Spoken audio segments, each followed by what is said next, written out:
Hello everyone, welcome back to another anime review. Today we are going to be doing a quick review over Sword Art Online Alicization, which is the third season of the franchise, I guess you can call it.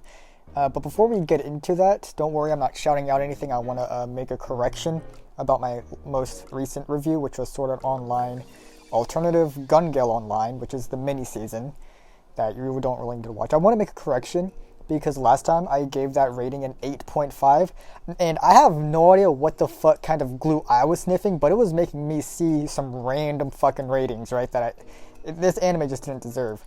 So I want to make a quick correction on that and give it a 7.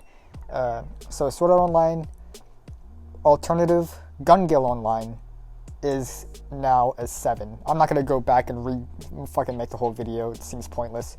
But anyways, now let's get into Sword Art Online Alicization, the third season of Sword Art Online. So first off, what is Sword Art Online Alicization? What is the whole premise of it? Now, basically, the main character, Kirito, is going back into another VR world, but it's not a VR game.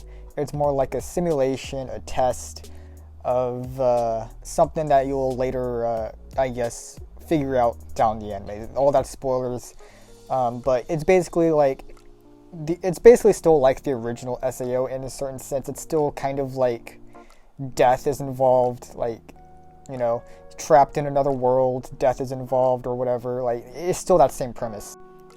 So what are my thoughts on this without really spoiling anything? It's better than the first season, but definitely not as good as the second season. This whole anime, this whole season, felt like it was just building up to something greater. It felt like it has potential to be great, but they just spent so long just building it up and building it up and building it up.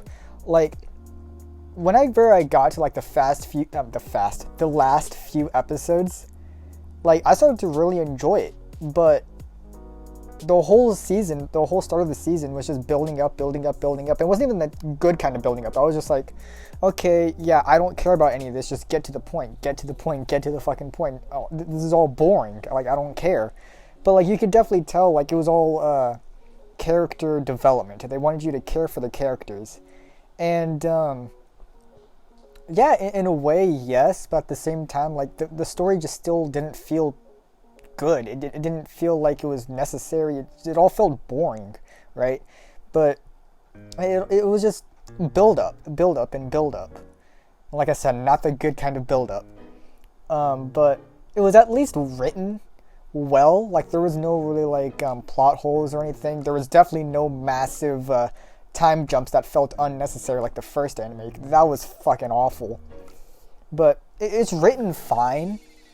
But the actual story isn't so great, especially because it gets you left on a cliffhanger, right? Like I said, the last few episodes were really good. I thought those were really good, but this motherfucker, every time this guy showed up on screen, I wanted to self-insert a fucking 9mm into my skull, and I'm not putting that lightly. This guy was so fucking annoying. Anyways. With his appearance, I automatically docks at some points. Fuck that guy, right? So fucking annoying. His voice, his everything. Every time this guy popped up on screen, I just wanted to die. I felt dead inside every time this guy popped up on screen. He was so goddamn annoying. And he felt so unnecessary. It felt like he was just there just to piss you off. He was not even in a good way. Like, it wasn't like one of those characters like, oh, I hope he dies. It's just one of these characters that's just like, I wish he was not in the anime because he's so fucking bad and he's so fucking annoying.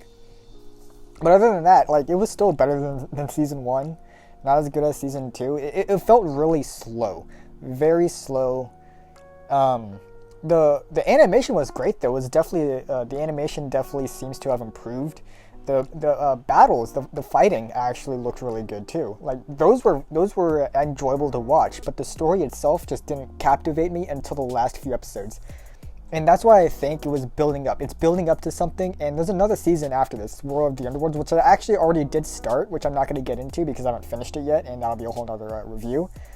But this season definitely does feel like just like a build up to the next season, which I can already say I'm only like 7 episodes into that, and I like it much better than this season. Like, I'm actually enjoying that season, but this season right here, Alicization, it was just slow. I don't know how else to put it. It felt like it's definitely necessary to get all the details for the next season, but it's just not done well. It's not that enjoyable. So I don't know how else to say it. This season, man, I'm gonna give it a 6.5 out of 10. Sword Art Online Alicization, better than season 1. It's written decently, like you can understand the story. It's just not a good story, right? Or at least in its current sense. Like, it's mostly like a build up. Like I said, it's building up to something better, but I felt like they could have done it better than making a whole season of like 20 something episodes. That just feels like it just gets boring, right? So I don't know. It's really weird. It's really hard to explain. I'm pretty sure if you were to actually sit through and watch it, you'll understand. But it's not easy to explain. So a 6.5 out of 10 I feel like is comfortable enough to leave it as that. This is Bagel Gasai, and telling you that this is the end of the video. And yeah, go fuck yourself. I'm out. Later. Life is moving by, but I can't keep from asking why. I wanna relive all those nights. I'm gonna turn back time tonight. Used to have big dreams.